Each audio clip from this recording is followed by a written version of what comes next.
Credere che ha vinto il Giugno Canoro del 1961 da Nunzio Gallo e Milva. Però il sogno di Austin era incidere questa canzone con la sua tromba insieme alla grande Anna Calemme che sta qui a fianco a me.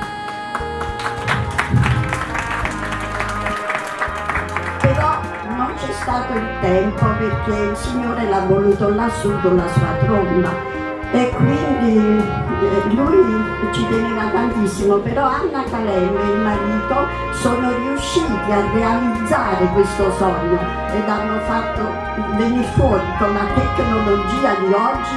Anna canta e Austin suona, per cui poco fa, assistendo alle prove, mi sono sentita non alla gola, piangevo, è bellissimo perché sembrava che Austin stesse qua.